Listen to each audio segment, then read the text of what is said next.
Nespresso Vertuopop depășește orice așteptări. Minimalist, design compact, inovator, strat generos de cremă, acum și pentru cafele lungi.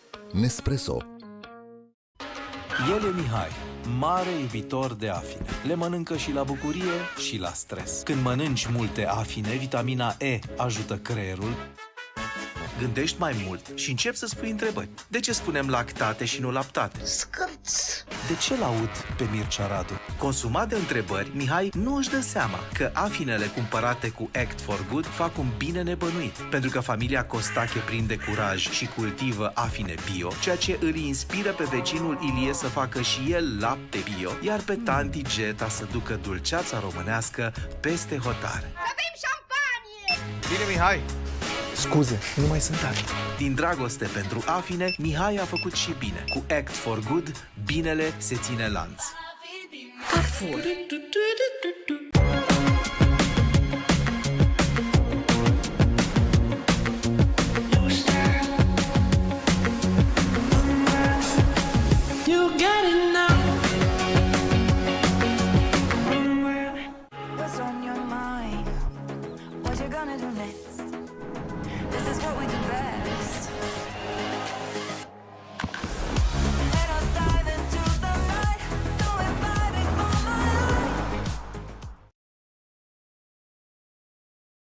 Fiecare diamant TEILOR ne spune povestea. De peste 25 de ani creăm momente de bucurie prin bijuterii pe care le porți cu încredere. Descoperă privilegiile și beneficiile clubului TEILOR. Devină membru în magazine și pe TEILOR.ro.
Misterioasă, infinită. Natura, viață, hrană, sănătate. Inspirate din inima naturii, create de știință în formule atent selecționate, produsele Naturalis alcătuiesc o gamă foarte variată. Naturalis, inteligența naturii. Doar la Catena și pe springpharma.com ai oferte de poveste. Națuro este un ecosistem inovativ care purifică apa și o transformă într-o apă echilibrată pentru o viață bună. Ecosistemul de purificare a apei Națuro produce și apă frițante, apă rece sau apă fierbinte, fiind perfect adaptabil în ceea ce privește volumul, atât pentru consumul casnic, cât și pentru un hotel, un restaurant sau pentru birou. Națuro este soluția inovatoare, ecologică și sustenabilă a viitorului. Națuro elimină în totalitate necesitatea apei din comerț. Ecosistemul Națuro este soluția care a fost adoptată și de anumite industrii care au nevoie de apă cu un grad de puritate foarte înalt pentru producția unor alimente de top. Azi aveți bucuria de a gusta și savura apa proaspăt purificată Națuro, echilibrată și mineralizată, servită în recipientele noastre premium.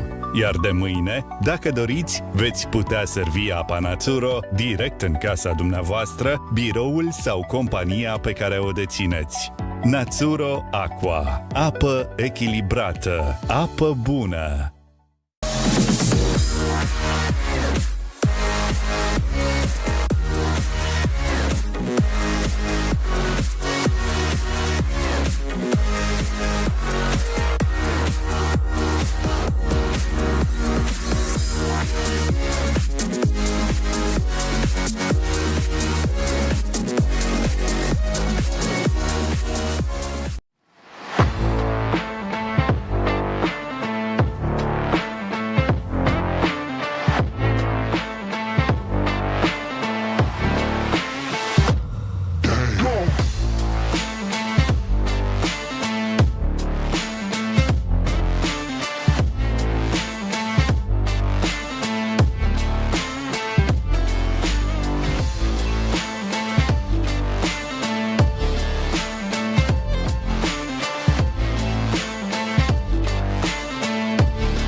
Bună dimineața tuturor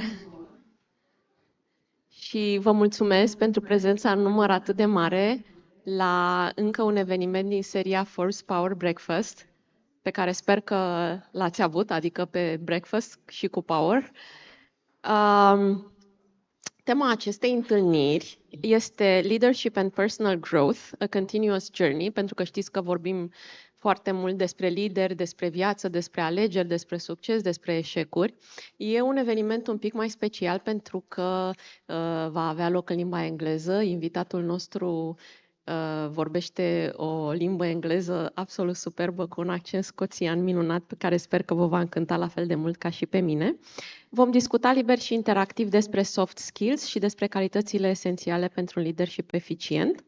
Reflectăm la călătoria profesională, la valorile și principiile esențiale pentru creșterea personală, alături de Brendon O'Reilly, Managing Director, Fashion House Group. Welcome, Brendon. Good morning. Good morning, everyone. It's nice to be here.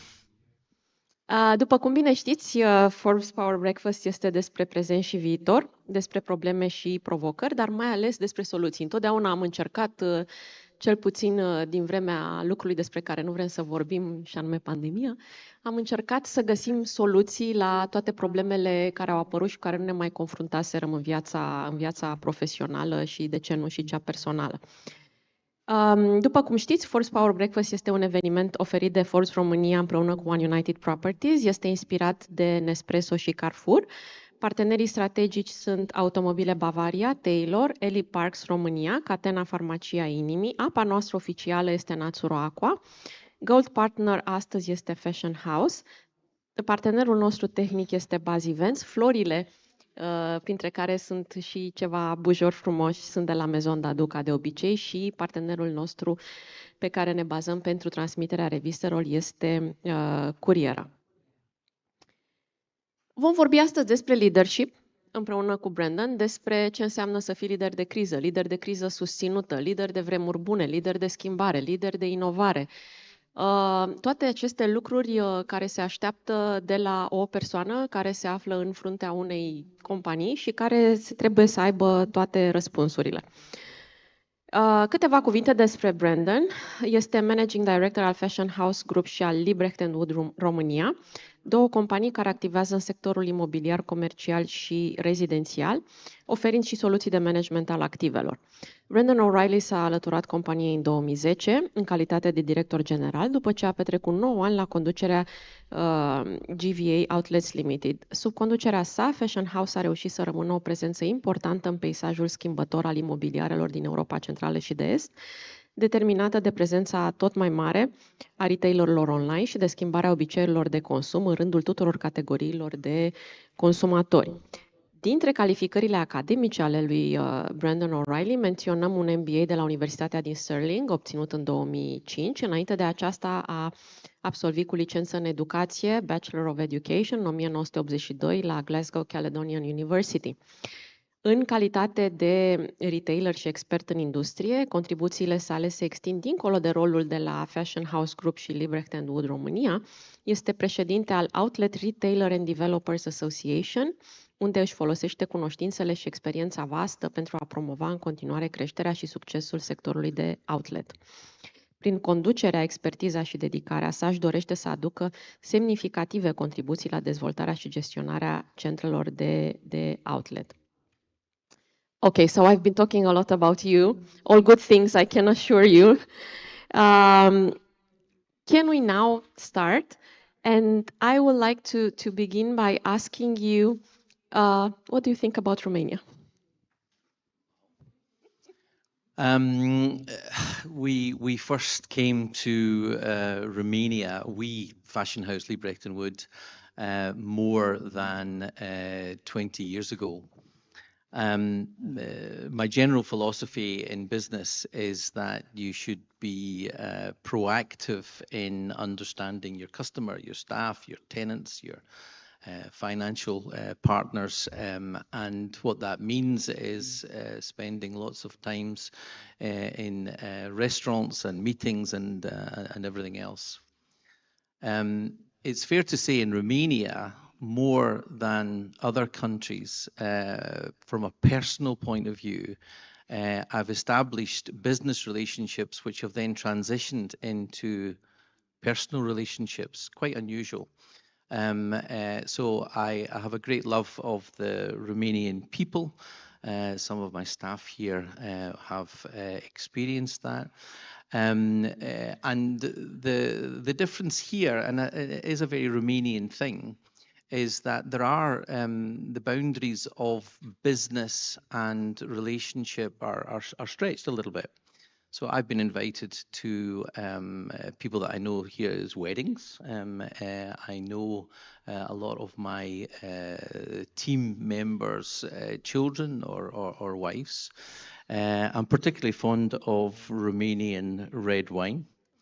But also from a business point of view, and I'm very clear that today is not a business to business about Liber Wood and Fashion House, but from a business point of view, we have had continued success in the Romanian marketplace.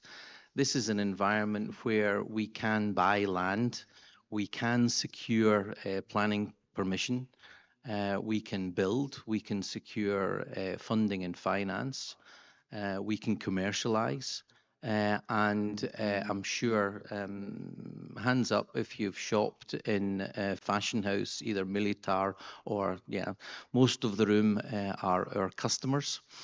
I had a lovely experience during COVID when travel and transport was almost banned.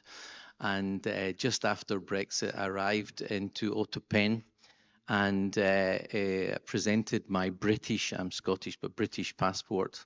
And the guy said, no. After Brexit, this is not good. And I said, why is not good?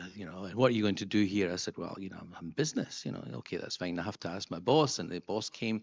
And then eventually I got to the second boss, who was an older man, who walked in and said, "Mr. O'Reilly, what are you doing here?" I said, "I'm Fashion House." He went, "I'm a customer. Come in, please." You know, so that I think is a good example of the Romanian, the Romanian people and culture. From a business point of view, of course, you know, Fashion House is all about brand and value.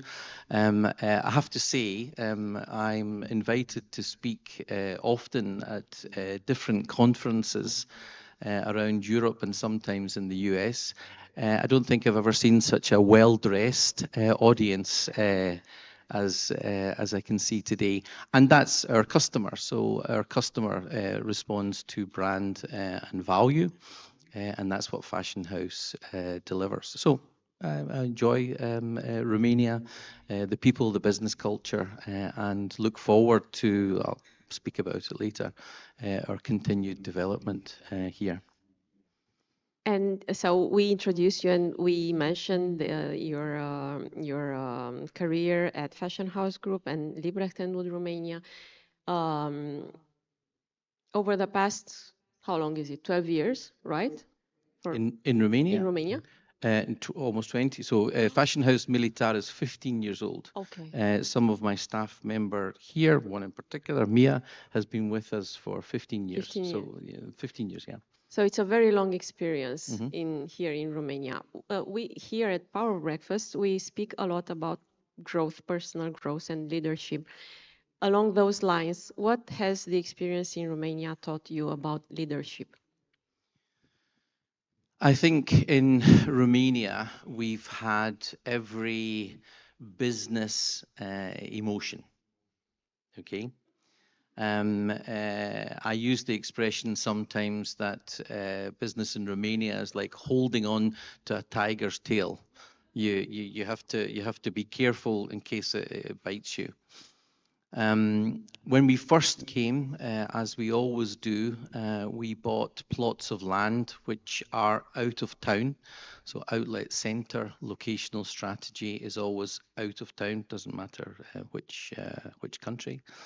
And we were a little bit pioneering. So we have a group of Belgian investors who are increasingly focused on Romania. But when we first came, we opened, help me, 2008 in the Militar. We were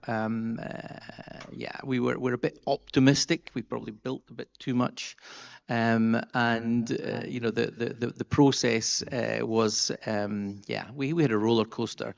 We had external factors as well. We had an economic crisis, but the lessons that you learn from a leadership point of view is that it doesn't matter whether your ship is sailing in calm waters or whether you're going through a complete storm. My role as the managing director is to instill into the team, and they all know what I'm about to say, is that our success is inevitable. So our success is inevitable. This group of people will succeed. There's no doubt about that. We will have good times and we will have bad times, but our success in the end is inevitable. And we have had huge ups and downs. In 2011, I had to make the decision, having built this huge center in Militari, Fashion House Militari, expecting to commercialize 28,000 square meters. Why? Because we did that in Poland beforehand, and we kind of thought, you know, and the marketplace was going like this. And I had to stand up in front of the team and say, we're going to close half of it. That's a difficult decision, you know, but you have to stand up and face that difficult decision, not only with your staff, but also with your bank. So you can imagine, you know, all the business plan and everything else was predicted on a 28,000 income. And you have to walk and take, you know, in English we say the rough with the smooth. I much prefer to celebrate success than analyze failure. That's part of my process. So we like to celebrate. We had a nice celebration here a couple of weeks ago when Cornelia, our operations director, was made shopping centre director of the year. We won some awards for Fashion House. But the leadership lesson is that when things are tough, you have to be absolutely confident that you will succeed. And we've continuously managed to do that.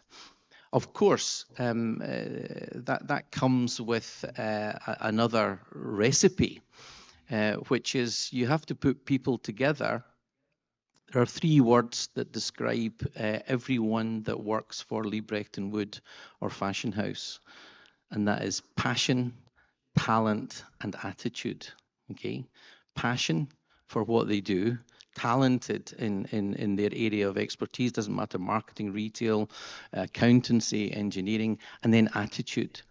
And the attitude is sometimes very difficult to manage because that's the holding on to the tiger's tail. But the attitude gives you that real desire to move forward. And if you give these people who've passion, talent, and attitude an environment where you know, we have what we call a no blame culture. So, you know, people do things, and I'm pretty certain always they do things for the benefit of the business. And if they do that and they fail, then you cannot give them a difficult time. It's just people make mistakes. I've made more mistakes. Anyone who doesn't make mistakes has never made anything. So you give the environment where they can expand the boundaries of what they do across assets. So some of the team have been involved at first only in Fashion House, and now they're involved in retail parks and Lisera de Lac, which is a residential project that we have. So I would say that's the learning. The last thing that I would say, which is a personal thing to me, is the job of the managing director is to be absolutely solid that we will be successful, okay? At the Christmas party, the job of the managing director is to show that you're human and have a real party and enjoy yourself with your staff on all bases. They're all laughing. So it's important to show that you're human, just the same as all the rest of the team. Since COVID, there has been a lot of talk about the kind of leaders that are emerging and that the companies should have in order to make sure that success is inevitable, like you said. And first we had the crisis leader, a leader in a crisis, and then we had the prolonged crisis leader. And now I'm not sure towards which kind of leader are we going. What's your opinion for these times, especially? I'm not saying in Romania, although it's nice also to be more specific and think about Romania. But for these very uncertain and high-pressure times, what kind of leader do you think is the best fit? I think,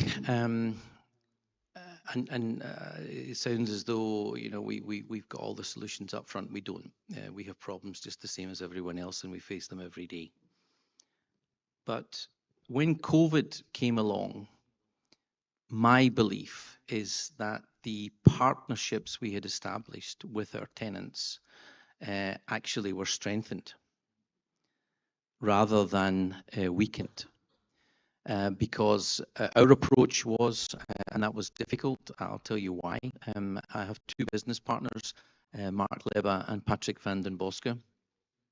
And we are massively supported by our CFO, who's called Philip van den Boske. And on the week of the European closure of all shopping centres, my 2 business partners of 20 years were both in hospital, incapacitated with COVID. We didn't know it was COVID at that time. So it was before COVID. So for the first time in my life, in the most difficult business decision in my life, I phoned up Philip. And if you knew Philip, you would understand what. And I said, Philip, this is the situation. Mark and Patrick are in hospital. They can't react. They're not involved. effectively, we are in charge, and in 1 week, I'm going to close every shopping centre that we have, because we will be legally obliged to do that. Here's my plan. Boom, boom, boom, boom, boom. We laid out the plan. We decided how we go without any involvement of Mark and Patrick. Thankfully, and that's why we are business partners, Mark and Patrick thankfully recovered, and within a week or 10 days, they came back. And we sat down together, and some of the plans that I had laid out, which were pretty extreme, were changed. Why? Because Patrick van den Boske, my business partner, said no member of our staff will be affected or sacked because of this situation. Now, that is real understanding that the people in our business are the most important. You know, the assets can do what they want, but actually the people. And we did that. We never sacked anyone. We never reduced anyone's salaries or anything else. We didn't either take any government subsidies. So we went through COVID understanding that we were going to have difficult times, but we hunkered down. We managed all the costs and everything else. So partnership in leadership at that point was the most important. We went to all of our tenants and we said, look, we understand you can't pay our minimum rent, but we need to keep the place secure. We need to keep it maintained. We need to keep, you know, we don't want the centres to be, you know, robbed or whatever.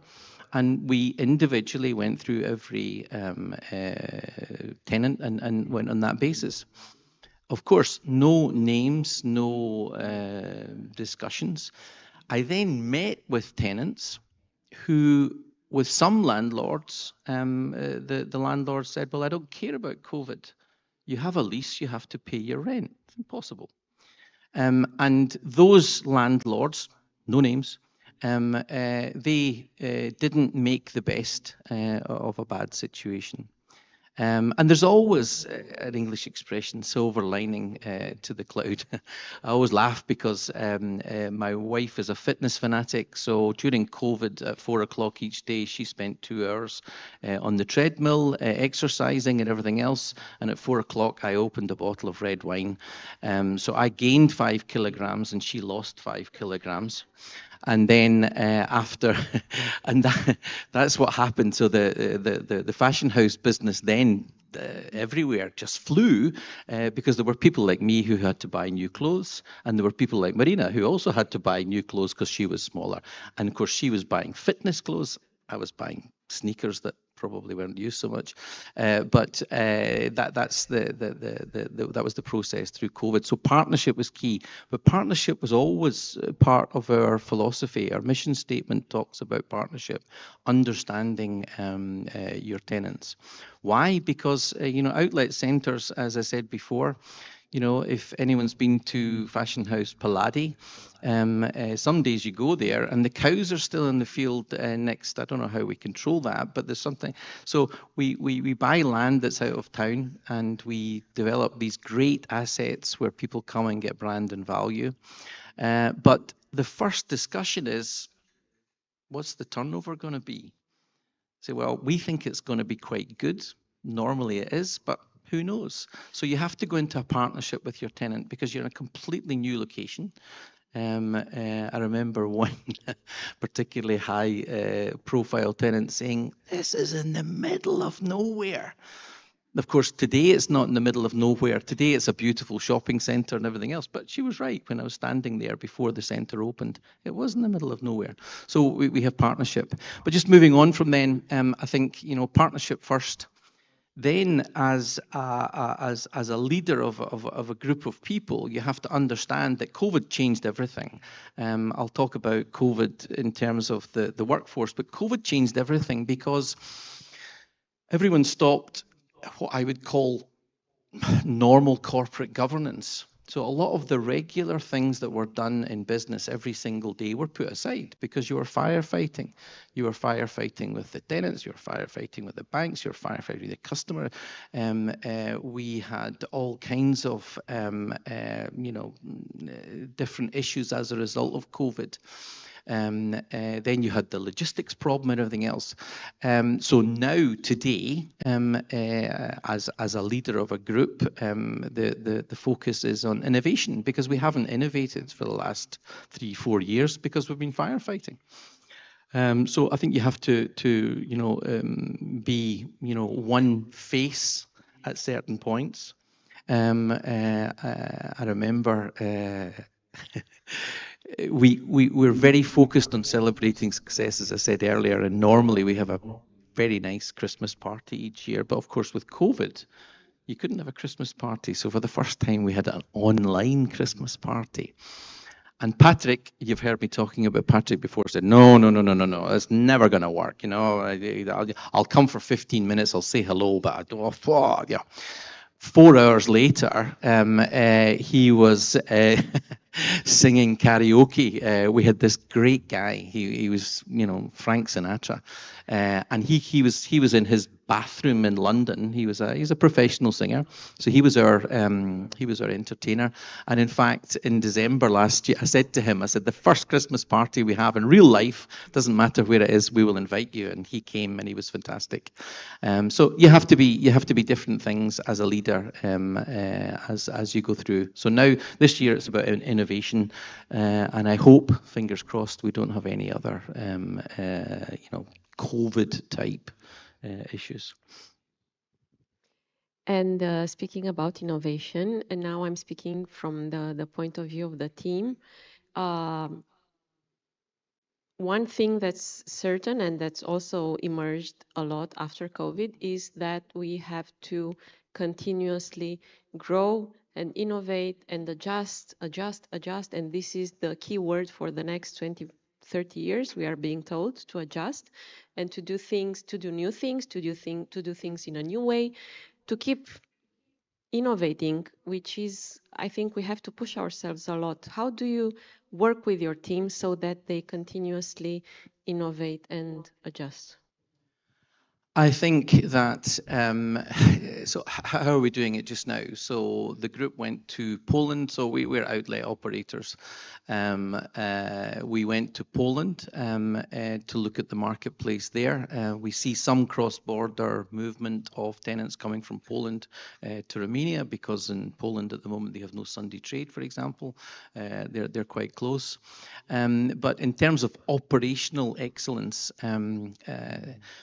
I'll just go back one stage, also just to give the external process. We are traditionally trader developers. Okay, what does that mean? It's when we build Victoria office building, or we originally built Militari shopping centre, not West Park where Fashion House is. We're trader developers, we build them and we sell them. We sell certain assets faster than others. Because we can add value to assets over a period of time. So outlet centres have a growth profile over the first 5 to 7 years. So you can hold them for 5 to 7 years and show your investors an added value, significant added value over a period of time. At the moment, because of the external factor, the capital markets, in fact, Romania had a huge transaction recently, but generally in Europe at the moment, trader developers are not trading. Why? Because the financial market does not yet know the cost of money. Okay, so the Bank of England are meeting right now, as we are, and they're discussing interest rates. There will be no change today, but in June, there will be an interest rate reduction in the UK. Don't quote that, but that's what's going to happen. Okay, so the capital markets, so the people that we sell our assets to, are waiting to see what's going to happen. Okay, and when you have that, you have no transactions. Okay, you can't predict when the transactions will happen. In fact, in this room, in the end of March, I had all of my investors here, and that's what we're saying. Don't take into account any sale, any exit of any assets that we have until probably, we don't know, but probably 2026. Late 25, 26, when everything calms down. So you have that external factor. Now, when you have that as a trader developer, you flip, okay? You don't focus on sale, you focus on operational excellence, Okay, so while I'm waiting to sell, I will really operationally put everything we can into maximizing these assets. So that's the mode that we're in just now. So Cornelia and her team went to Poland, and we had a really good look at what's happening there. Of course, we all aspire to the Italian outlets. I'm sure you've been to them. The Italians have a greater width and depth of brand. Of course, they also have a higher population and catchment population. So there's a group week after next, I think it is, and we will do a research tour looking at brands, marketing. We look at things like point of sale material, because we're brand and value. The communication of our offer is hugely important. What does that mean? It means that in Romania, we actually changed the law to adapt your laws for outlet, okay? Which means that before we did that, the ability to, for example, on a Hugo Boss product, say 1,000 lei to 500 lei, was very, very strictly controlled. And we went to the government and we said, look, this is not right for outlet, because everything in outlet is discounted. We need to be able to show the was price and the now price. So we changed the law. That took us 10 years. Cornelia managed to finally convince the appropriate authorities. So these are the things that are operational excellence. So we'll go to Italy, we'll look at that, we'll have a meeting, all team, just because we like to go to different places. We'll have a meeting in Istanbul on the 3rd of July. And on that meeting, we'll do two things. We will do a personal review. So each of the team will go through a personal review of themselves. And then we will do an asset review. So Wednesday, Thursday, Friday. And the Friday, we will come away from Istanbul with a shopping list of operational excellence, a shopping list of new things that we're going to do, when we're going to do them, and how we're going to do them over the next years. Sorry, that was probably a bit longer than you expected. We like long explanations. And now we've been talking about success that's inevitable and the personal touch and partnership. But let's go to the other side of the other end of the spectrum and talk a bit about failure. What has been not the biggest failure, but maybe the decision that you would like to take back over the past years here in Romania? I think I mentioned it before. In 2006-07, the European property market wasn't only in Romania, it was across all marketplaces. At that time, I was involved in Serbia, Hungary, Czech Republic, and it was very buoyant. The mistake, the lesson you learn, because you'll see from Fashion House, Militari and Palladi, we normally do things in phases. So build one phase, we fill it up, we make sure it's successful, and then we go to the next phase. In Militari, at the very beginning, we built 28,000 meters. And that was too much. So that was a mistake. And following tenant demand is in terms of banks and investors. Following tenant demand is the best way to move forward. And of course, the reason that we did that is that there was a business plan that was put forward to us. The business plan said that if we have the same tenant demand in Romania as we've seen in other marketplaces, then we will eventually be able to get up to 28,000 meters. And of course, the project management team, the development team said it'd be much, much cheaper to build that now than it would be, and I'm sure it was. I'm absolutely sure it was. But from an investment point of view, and I'm a property developer, and my job is to take calculated risks, that was just a bit too far. And it was in a time when everyone was doing the same. Of course, sometimes these risks pay off. In Hungary, those of you been to premier outlets in Biatorbaj on the west of Budapest, also an outlet development that I founded. It was very successful, and we managed to fill it out, and there was no issue. But in Romania, it was different. There's a very, very significant difference in Romania today than it was at that time. And that is that in the structural organization of global brands, Romania is now on the radar for own stores. Beforehand, it was on the radar for franchise partners. And that makes a huge difference to our business because the product flow, the stock that's available, you know, from an outlet perspective is entirely different. Just to give you an understanding, so Triumph, the underwear brand in Romania, I think approximately something like 28, 30 stores, but 7 franchisees. So, and that makes a very fragmented business when you've got 7 different partners running one brand in one country. I see. And looking at your team, they are mostly women, which for us is very nice.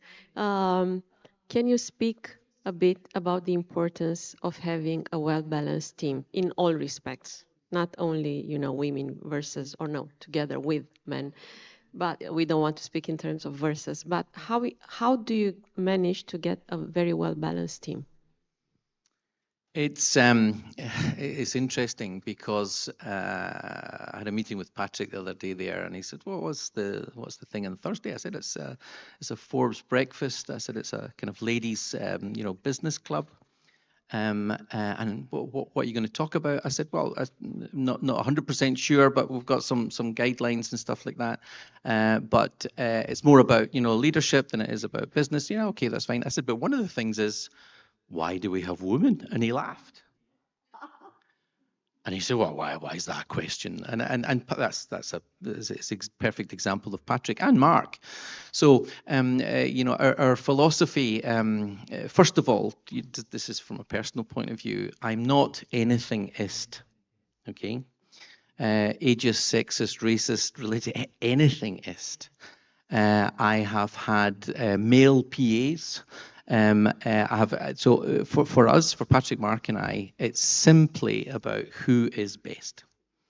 And that, you know, comes from here when you meet people, but have no issue. I did ask a question because I was on a panel, a real estate panel for our project Curiera.ro, residential panel, and I think there were 6 or 8 guys on the panel. Now, yeah, it was crazy. Now, you know, we're selling houses. You know, who buys houses? Men pay for them, but women buy them. You know, the women decide which house is going to be because they look at the schools, they look at the kids and all the rest of it, and then they say to the husband, this is the one, you know, get your wallet out. And of course, they do that in a very tactical way. But, you know, women in that aspect of real estate, but I'm in the fashion business. So 65% of my customers are female. You know, the customers are here. But it is interesting because in my life, I've seen the negatives of an unbalanced team, particularly senior team. About 15 years ago, I was asked by the managing director of Playtex Gossard Wonderbra, biggest then, not now, biggest lingerie brands in Europe, a guy called John Dixie. He was the managing director. There wasn't one female on their board. Playtex Gossard Wonderbra, biggest lingerie manufacturer at that time in Europe, not any longer. Why? Because they didn't have any women on their board. It's crazy. But that was a historical thing. That company was very, very active, and now there's a different structure. They've, you know, gone through process. Of course, now they have a very large representation. But let's be honest, and I'm not sure whether the ladies in the room have it in their mind. Some women work better with men, and some women work better with women. It's just a fact. I have 3 beautiful, intelligent, lovely daughters. And you know, I work better with women. It's great. Now that's not an exclusive thing, but and I'm looking at individuals in the team. The structure of Liebrecht and Wood and Fashion House is that generally the Liebrecht and Wood guys build everything, and I and my team run everything. And I can tell you, if you put 2 or 3 women brokers in a room and say to them, go and chase brands, go and chase leases, you'll never ever get anything more powerful in a business sense than 3 women. And of course, the first thing that is the competition is their dress, you know, in the morning, and the second is the phone calls, and then the third part of the conversation, Brendon, I've signed this. Brendon, I've signed that. And I'm not sure it happens the same way with guys. I think guys are very, very good, and we've got some great guys from my team. One of them also a personal friend after many years of working together. But for us, it's about the best possible candidate. But for sure, there are certain things, in my opinion, that women do better, and there's certain things that the guys do better. And it's not about building, and it's not about marketing, and it's not about, it can be different things. But we're balanced. So our CEO in Poland is a lady, Magdalena, very powerful woman. Our CFO in Romania is a lady. Our Uber CFO, Philip, I mentioned earlier, is a guy. So for me, it doesn't make any difference. It's about the person, and it's about the skills and the talent. I do think also, and this is a personal opinion, that women have a certain intuition that guys don't have. So guys, I mean, it's the old cliche, women are from Venus and men are from Mars, but I think women have an intuition sometimes, which I use. I will ask opinions, I will ask, you know, what's happening, and you'll get, women have an insight into a wider group more than men will, who will look at a different thing in a different way. I was just thinking now that you said about the female intuition. I have a very good pair of friends. They're husband and wife, and together they have built an empire. They are multi-millionaires, and she has this intuition that he doesn't have. And every time he brings, let's say, a CEO, after doing the recruitment, after, I don't know, the headhunting and everything, and she takes one look and said, no, not good. And, what do you mean, woman? No, is it the best? After 3 years, no, 2 years, 3 million lost. She said, I told you so. And it's like our prerogative to say, I told you so. It's one of the best things about being a woman. Yeah, it's an innate thing. It's an innate thing that women have that guys sometimes do. You meet guys who do have it, but in the main, women have it more. And one more word, and I hope it's not just a word or a trend that's emerging, is about the well-being, personal well-being, mental health well-being, something that people are taking a closer look at, also after COVID. And what's your view on that, on the importance of well-being for you as a leader, for your team? What do you do about it? Do you do something, or is it just... Specifically well-being in terms of what? In terms of taking better care of your mind, of your body, of the team's needs, of doing activities that can help them, you know, lead a healthier life.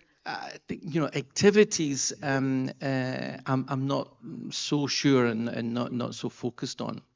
One thing I am absolutely clear on after COVID is that employers should, and I say that in a particular way because I don't think any of my staff specifically feel like staff, and I hope they don't, because you don't want. I don't think that's the correct relationship. We ask our team to leave their family, their children, their loved ones in their home most mornings and come and spend their time with us.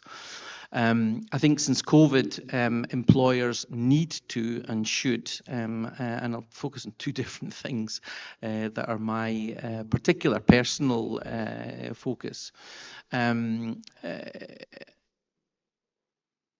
Your staff, your team, don't really care how much you have. They don't really care how much you know. What they care about is how much you care. That's important, okay? And I think if you can focus on that as an employer, and your team know that, and I suppose it's a bit quirky, every single member of my team knows that on their birthday I will send them a message. I worry actually that either I or my great assistant forgets to tell me it's his birthday. Oh my God. So I send a team message. So we celebrate the birthdays. I think it's good also to understand the issues that your staff have. So I know that one member of staff this morning who's in hospital with his wife, and after this I'll send him a message and say, how did it go? I think that's important because it's not only about, do this. It's about encouraging an environment where people, I think about people going home at night to their family, their wife, their partner, and what they're saying to their partner. Oh, Christ, or it was great today. And then when they come in the next morning, are they driving to work fast, eager to get there? Or are they thinking, oh, geez. So you want to create an environment where people want to come to work and that their family and their partners are equally supportive of them working. In terms of activities, I'm not so sure in terms of well-being as such. So we're very focused on if people have problems, we say, go and sort out your problems, and then Fashion House will be here when you come back. That's my philosophy. So if you're really, if people are spending their lives coming to Fashion House and giving their best, then when the chips are down and they need to take time off to look at whatever, it doesn't matter. It can be parents, it can be partner, it can be in their own. Then they should just be have a freedom to go and sort that out. It's very interesting that when I say that to people, just go away, sort out your problem, whatever it is, and then come back. We'll be here waiting for you. Often the first thing they say to me is, yes, but I'll be working in my laptop, which is not my request, but that's the philosophy. In terms of well-being, and I'm not sure it's the same thing in terms of activity, what we're going to go through is it's called the Thomas review. And the Thomas review, which all the Romanian staff will do, and they're all quite excited about it, is a personal review. It's Thomas, if you Google it, is a psychological review of you. I've done it several times. If anyone goes through it, it's absolutely 100% accurate. Okay, absolutely 100% accurate. But if you're younger than 45, you don't believe it. If you're like me and you're over 60, then you absolutely know it because you know yourself. But it's something I would advise you to do if you can, if you get a chance. So it talks about your personality, but more important, it tells you about your profile against your colleague's profile, and why some things are so important to certain members of the team that are absolutely not important to you. And that's one of the things that we're doing. The second things, and it's just my particular personal focus, is mobile phones in the retail industry. There has to be something that will happen. And this is interesting because I see tenants, brands, global brands, investing millions in their shop fit, And then I, as a customer, walk into the store, and the team are on their mobile phones. It's something that will inevitably have to change. But at the moment, that's so. If there's a solution to retail staff and mobile phones, some kind of exclusion, then I would be up for that. Just one more question. What would you say to someone who's trying to open a business in fashion in Romania now? What's the most important piece of advice you would give? I have the great privilege of, on the 3rd of June, being asked to go to my daughter's school to talk to the leaving year, the sixth year. And part of the subject matter that the headmasters asked me to cover is exactly that. It's, what advice? I think it goes back to things that I said earlier. The biggest thing that stops people starting their own business is their mind. I shouldn't do it because of that, shouldn't do it because of that, shouldn't do it because of that. I was very fortunate when I was born that I'm someone who can work at speed, and I don't have to have all of the information, data, and everything else to my hand. What does that mean? It means that I can move forward with 75% of the information and things that I need, and just move forward. One of the reasons that Patrick and I are such good business partners is he cannot move one step forward unless he has 120% of the information he needs. So we're balanced. Okay, I'm fast and he's diligent. So what I would say is just get on and do it. And from earlier, don't be frightened of failure. Don't be frightened of trying things. In the fashion industry, of course, you have to know your customer, you have to know the product, but there are opportunities here. You can see there's opportunities here. Why do I know that? And this is interesting. It's because every time I take Romanian staff, as I do sometimes, it's more convenient for me to meet in Glasgow than in Bucharest. They're all desperate to go out shopping in the shopping centres in Glasgow because there are things that they can buy there that they can't buy here. So that's an opportunity. But my big thing is, don't think of the things that prevent you from getting into it. Is just get into it. You will make mistakes. But if you don't start, of course you won't make any mistakes, but you're not going to make any business. So you have to go into it with a trial and error. I would also say, don't tell anyone, okay? Just get on with it. Don't tell your friends, your family, anything else. Just do it. Because as soon as you tell your friends, your family, and everyone else, they'll say, oh, don't do that. It's inevitable. So just, my father used to say to me, if you're going to rob a bank, don't tell anyone, but that's the same in business. Get on with it. Don't tell anyone. Do it your own way. Don't be frightened of failure, but also do your homework, before you start to invest. Great advice. Thank you so much.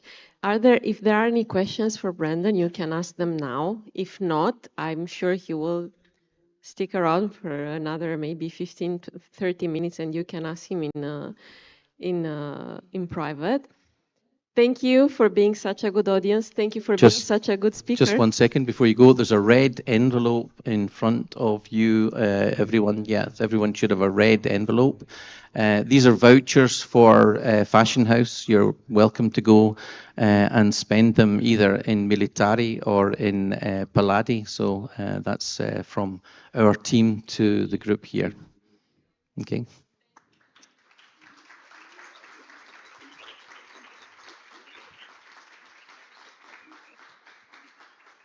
Much appreciated. Thank you so much. And to conclude, as always, Forbes Power Breakfast is an event offered by Forbes Romania together with One United Properties, inspired and powered by Nespresso and Carrefour Romania. We thank our strategic partners, Automobile Bavaria, TEILOR, Elipars Romania, Catena, Farmacia Inimii, our official water Naturo Aqua, our gold partner Fashion House Group, Our technical partner, Buzz Events, Maison Dadu with the lovely flowers, our floral storyteller, in fact, and Curiera.ro.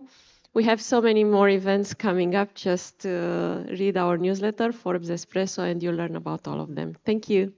Thank you very much. Thank you.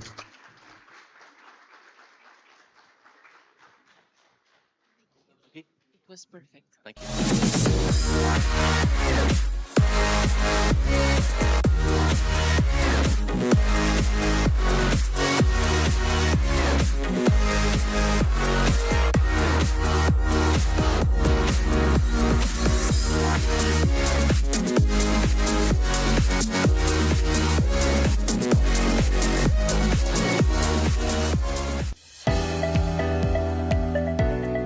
Națuro este un ecosistem inovativ care purifică apa și o transformă într-o apă echilibrată pentru o viață bună. Ecosistemul de purificare a apei Națuro produce și apă frițante, apă rece sau apă fierbinte, fiind perfect adaptabil în ceea ce privește volumul, atât pentru consumul casnic, cât și pentru un hotel, un restaurant sau pentru birou. Națuro este soluția inovatoare, ecologică și sustenabilă a viitorului. Națuro elimină în totalitate necesitatea achiziționării apei din comerț. Ecosistemul Națuro este soluția care a fost adoptată și de anumite industrii care au nevoie de apă cu un grad de puritate foarte înalt pentru producția unor alimente de top. Azi aveți bucuria de a gusta și savura apa proaspăt purificată Națuro, echilibrată și mineralizată, servită în recipientele noastre premium. Iar de mâine, dacă doriți, veți putea servi apa Națuro direct în casa dumneavoastră, biroul sau compania pe care o dețineți. Națuro Aqua. Apă echilibrată. Apă bună. Natura. Divină, misterioasă, infinită. Natura, viață, hrană, sănătate. Inspirate din inima naturii, create de știință în formule atent selecționate, produsele Naturalis alcătuiesc o gamă foarte variată. Naturalis, inteligența naturii. Doar la Catena și pe springpharma.com ai oferte de poveste.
Fiecare diamant TEILOR ne spune povestea. De peste 25 de ani creăm momente de bucurie prin bijuterii pe care le porți cu încredere. Descoperă privilegiile și beneficiile clubului TEILOR. Devină membru în magazine și pe TEILOR.ro.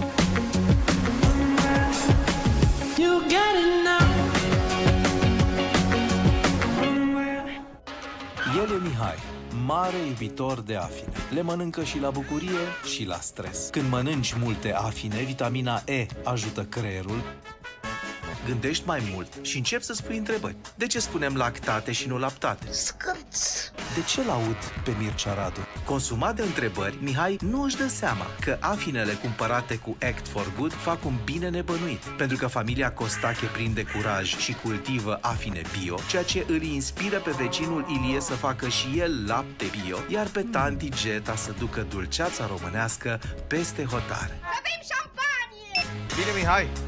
Scuze, nu mai sunt tare.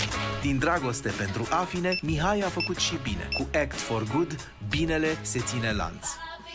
Carrefour. Noul Nespresso Vertuopop depășește orice așteptări. Minimalist, design compact, inovator, strat generos de cremă, acum și pentru cafele lungi. Nespresso.